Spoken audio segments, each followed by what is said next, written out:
Brendan Fraser's performance as Rick O'Connell in the Mummy series made my childhood great. I've actually lost count of how many times I've watched this movie with my family on the couch. When that dirty, stinky mummy screamed at Brendan and he screamed back and then whipped out his shotgun and blew his off, that was the day that I became a man.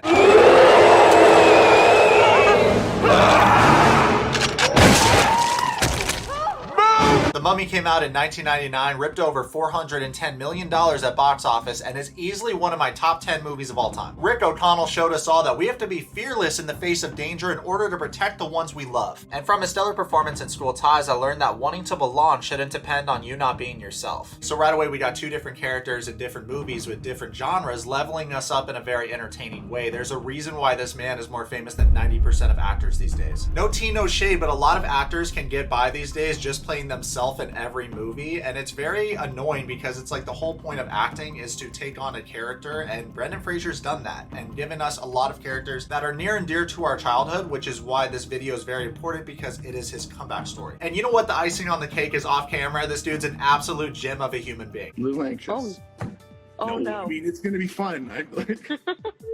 The internet is so behind you. We're so supportive. There are so many people out there who love you, and we're rooting for you, and we can't wait to see what you do next. He's such a likable dude. I'm going to talk about some negative stuff that has greatly impacted his life, but I promise you're going to leave this video with a smile on your face. Because it's like Randy the Macho Man Savage always says, the cream rises to the top. Brendan Fraser's new movie, The Whale, comes out December 9th, and this very movie received a standing ovation so powerful that it brought Fraser to tears. Smell the morning coffee and look at the sunshine. It is truly a triumphant day to be a Brendan Fraser fan. As he returns to us, we are all brimming with joy, but it's also important that we remember that the past couple years, this man has been through a lot. Hollywood hit the action hero jackpot with Brendan Fraser. However, traumatizing experiences off camera almost resulted in him walking away from acting. Majority of people don't know this, but Brendan Fraser was actually sexually assaulted back in 2003 by Philip Burke, the then president of the Hollywood Foreign Press Association. We did some investigation work on the channel and found that Philip Burke is also accused of sexually assaulting other actors in Hollywood. He's also made countless racist comments throughout his career as a Hollywood elite. Fraser describes the horrific encounter in his own words. His left hand reached around, grabs my ass cheek, and one of his fingers touches me in the taint and starts moving around. I felt ill. I felt like a little kid. It took people far more courageous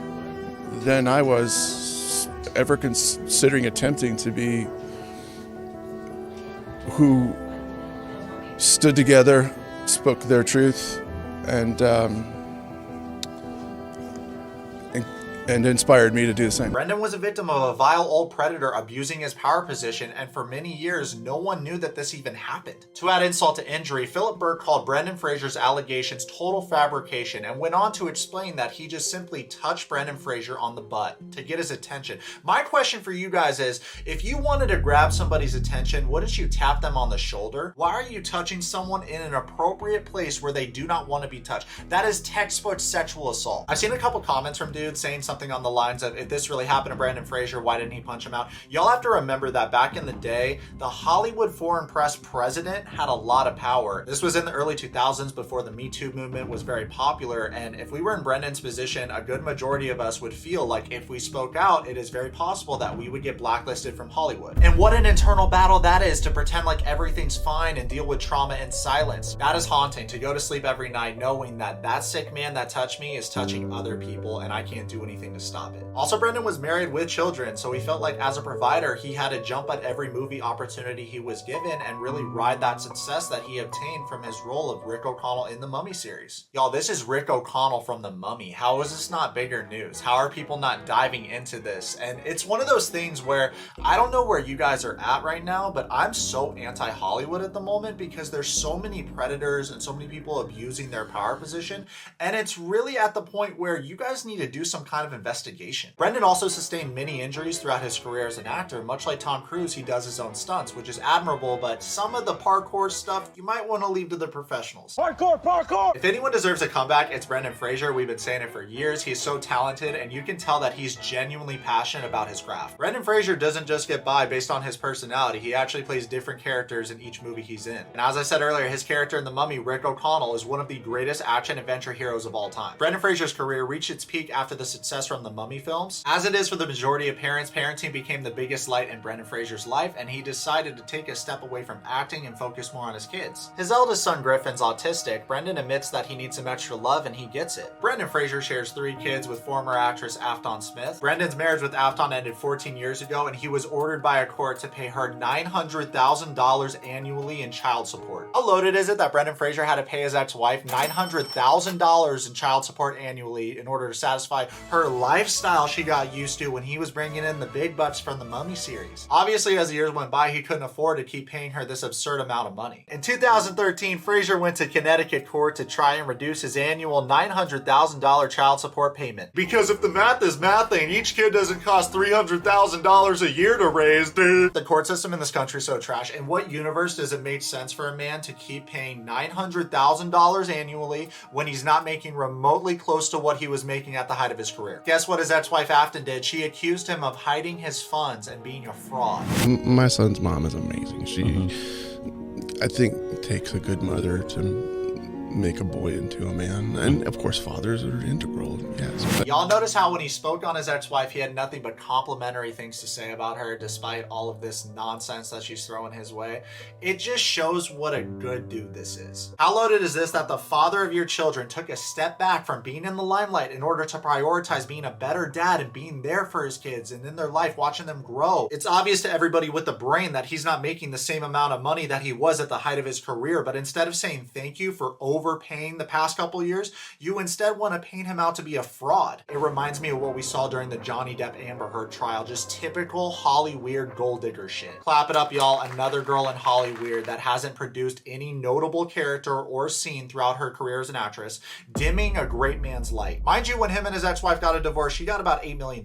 Knowing that, let me know what y'all think in the comments about the situation. I feel like she's vindictive and trying to really milk him for everything he has. If he already gave her fuck you money in the divorce, like $8 million is something that the majority of us will never touch in our lives. Plus, he seems like the kind of dude where if he had the money, he would give it. I and many others are thrilled that he's back to making movies and doing what he loves and what he's good at. At the height of Brendan Fraser's career, he was 6 feet tall, of nothing but muscle, steel, and sex appeal, the perfect combination of good looks, charm, wit, and it just seemed like the fans couldn't get enough of this guy. After graduating high school in 1990, Fraser went straight to New York to pursue acting. However, he soon discovered that he wanted to pursue a career in film, not necessarily Broadway, so he moved to Los Angeles. Within the first year of Fraser acting in LA, he was casted in many films. For example, his first film, Dogfight. All the waiters and baristas in LA punching air right now. Whoops, I mean struggling actors. Sorry about that. Anyways, after his first movie, Dogfight, he received his Screen Actors Guild membership and, quote, an extra $50. He had this to say about his first movie, Dogfight. I think I bruised a rib, but I was like, that's okay, I'll take it. I can do it again. If you want, I'll break it if you want. At this time, Brendan Fraser was the new kid on the block and he was enthusiastic, so he was willing to go over and beyond for his performances. Fraser had a quick rise to stardom with his feel-good films like Encino Man. Short summary, he plays an unfrozen caveman that goes to high school with Pauly Shore and Samwise Gamgee from Lord of the Rings. Scoot over, Dildo Baggins, because Samwise got a new best friend. The character Brendan plays in Encino Man versus his character in School Ties are drastically different, which shows his range as an actor. Brendan was nominated by the Chicago Film Critics Association as the most promising actor in 1993.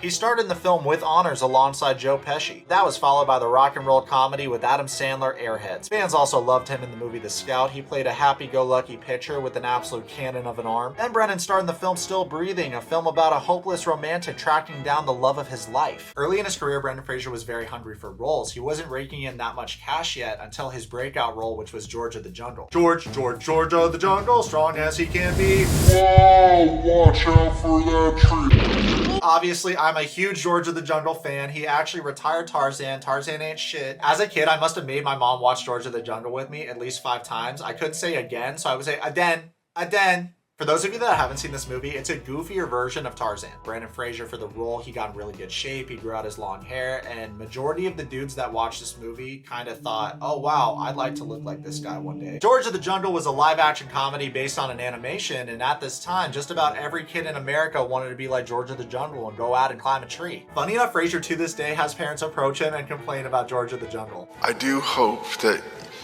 your son was being safe in the backyard when he played George of the Jungle, because there are a number of parents who've come to me over the years to say, hey, great movie, my kid loves it. got a bone to pick with you. He's got 8 stitches that he needed right here. And then it finally happened. Brendan Fraser starred in The Mummy as Rick O'Connell, and just about every single boy that watched this movie ended up becoming a man by the end of the movie. In this movie, Fraser did his own stunts, which almost resulted in him losing his life via a hanging accident. Some would argue it was worth, though, because this is one of those movies where regardless of what you're doing, if you see it on in the living room, you are sitting down and watching this film. It's like Waterworld, Time Bandits, Troy, The Last Samurai, one of those movies where you could watch it 12 times and still be entertained. People do forget that Brendan Fraser did another movie this year, and that was Dudley Do-Right, which was an absolute stinker. Dudley Do-Right sure did wrong, because this film bombed and resulted in the loss of $60 million. For the role of Dudley Do-Right, Brendan Fraser tried to rekindle that George of the Jungle goofiness, but it didn't land. His next film that the majority of fans enjoyed was Bedazzled. It's a really great Christian movie. I'm just kidding. It's about a guy that makes a deal with the devil. But the movie's really interesting because he wants this one girl in particular to fall in love with him. So he keeps going through all of these wishes in order to make that happen, but there's always a problem that occurs as well. The movie actually teaches a really good life lesson, and that's that when you obsess over something, sometimes you push that very thing away. The budget for this movie was $48 million, and box office it did just over $90 million. So right away this was a successful film, but not remotely close to The Mummy, because The Mummy did over $400 million box office. And Brendan's mindset at this time is relatable for all of us, because I think we've all fell into that trap of thinking that what we're doing in the present isn't as good as maybe some of our past accomplishments, always chasing that next big deal and not really making time for just appreciating what we have now, always putting that pressure on ourselves. Also, just want to say I find it comical that Rotten Tomatoes gave Bedazzled a 50% when they gave the new Mulan that Disney put out. That's a piece of garbage, a 94% when it first came out. Now they switch it to a 74%,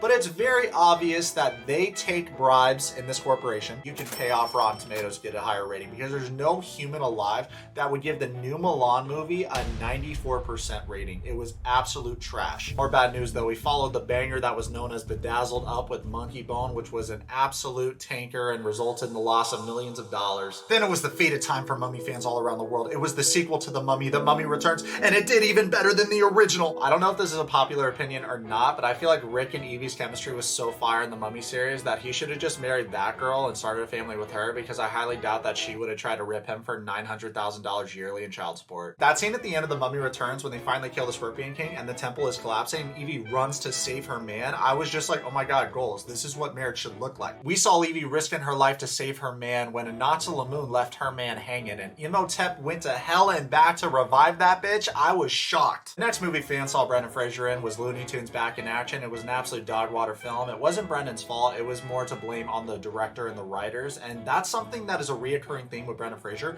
He puts himself in any role, and it's different genres, and it's admirable from his standpoint. Like, for an actor, that's cool to see that you can be adaptable and go for different roles. I just feel like he really needs to do a better job of looking at the script and going for movies that you would want to watch personally. Do you guys feel me? Because it seems like every time he has a hit, it's also paired with one or two shitters. During this time in Brendan Fraser's career, he was dealing with a lot of pressure and trauma off camera. There was a time where I often wondered, really, you can be pigeonholed or boxed as an actor and not really know what the public's perception is of you, or should you play to a certain strength. Many fans worldwide were starting to realize that behind his goofy smile was a lot of pain. He was part of the cast of the movie Crash, which won an Oscar, but I'm assuming it was bought because, to be honest, the movie wasn't that good. By 2006, Brendan Fraser was focused on smaller indie films like The Last Time, Journey to the End of the Night, and The Air I Breathe, all of which went unnoticed. After a spree of unnoticed smaller films came a successful larger film, Journey to the Center of the Earth. This film was a hit and would be the first of many comebacks in Brendan Fraser's career. Because it was a hit, the studio wanted to make a sequel right away. However, Brendan Fraser wanted to wait until the original director was back from directing Yogi Bear. When I found this out, I thought it was admirable that he wanted to wait until the original director was back and he was being loyal and a good friend. Guess what the studio did? They just replaced him with The Rock. How tilting is that? You're loyal and you're waiting for the original director, but the studio replaces you with The Rock, the same guy that got his start in your franchise? And to add insult to injury, the film was still very successful even without Brendan Fraser. Also at this time, Brendan Fraser was considered to play the role of Superman. Much like Dad though, he didn't get the part. Brendan was heartbroken, and it's understandable. understandable because every guy would want to play Superman. Brendan was in a slump until 2008 when The Mummy Tomb of the Dragon Emperor came out. How nifty is that, guys? The fans got the third installment of The Mummy a whole 7 years after the second movie, and to make matters worse, they replaced the actress that played Evie, which ruined the film for the majority of us. The storyline and plot of the third Mummy movie was so predictable and lame that you would have thought you were watching Disney's live-action Mulan. Around this time, Brendan also starred in Inkheart, which also flopped. Honest to God, this comes with the territory of being a Brendan Fraser fan because it's usually never his acting that's bad. It's always that the scripts are dog shit,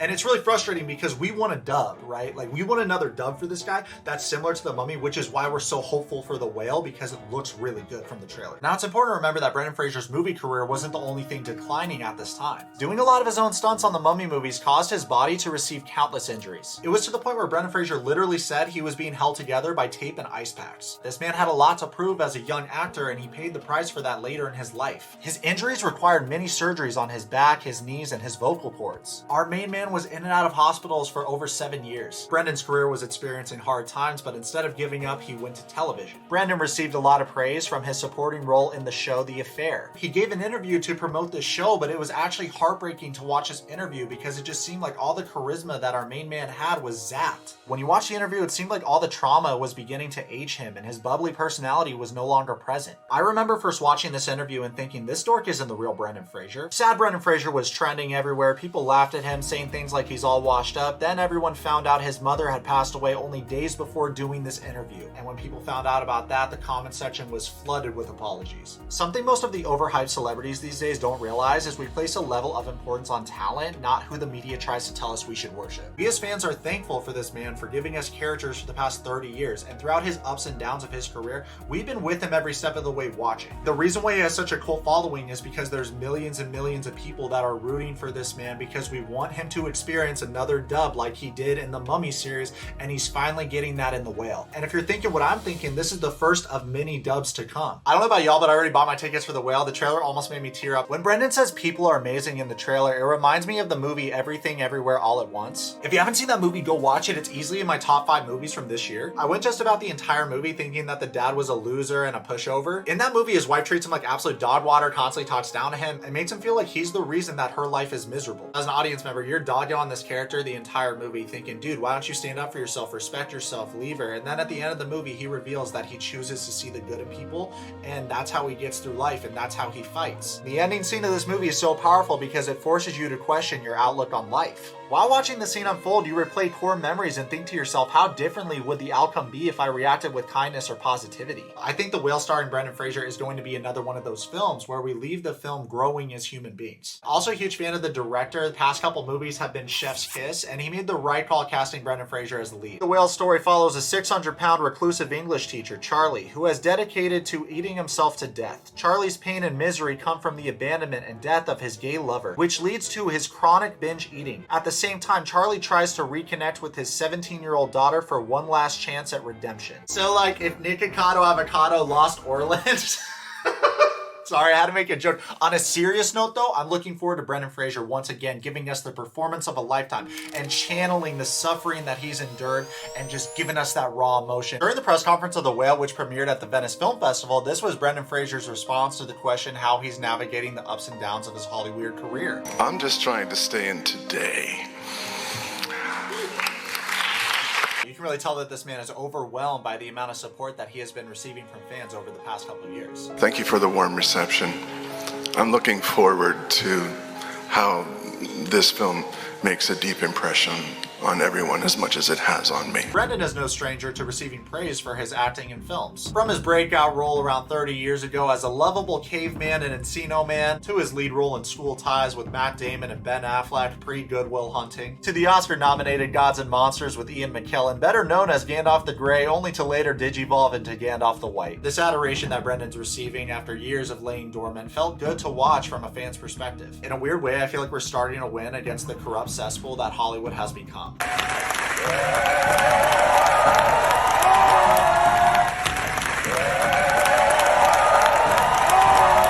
Brendan sitting and looking unsure and insecure during the standing ovation broke me. Like, you can see he's genuinely happy for the director, but it takes a while for him to realize that this applause is for him as well. I wish I was there in this moment to scream, "You've always been one of our favorites, Brendan! Stand up, yas, and slay!" Guess what, y'all? 14.5 million fans watched this video when it was posted on Twitter within the first 24 hours. Even Dwayne "The Rock" Johnson saw the video and had this to say: "Man, this makes me so happy to see this beautiful ovation for Brendan. He supported me coming into his Mummy Returns franchise for my first ever role, which kicked off my Hollywood career. Rooting for all your success, brother, and congrats to my bud Darren. Hashtag the whale." Love seeing The Rock in The Mummy Returns. That opening battle scene was epic. However, the CGI at the end of the film was rough. Here's an easy multi-million-dollar idea for Netflix: The Mummy, but as a show similar to Morbius King of Dreams, and The Scorpion King, but as a show similar to The Last Kingdom. Those would absolutely slap. This whole franchise is a storyverse that the fans are dying to explore, so some director needs to step up to the plate. Only condition I have is that it can't be the two bozos that ruined Game of Thrones. Those dudes are just out. Throughout the plethora of characters that Brendan Fraser has portrayed, he feels like Charlie from The Whale is the one to be admired the most. By far and away, I think that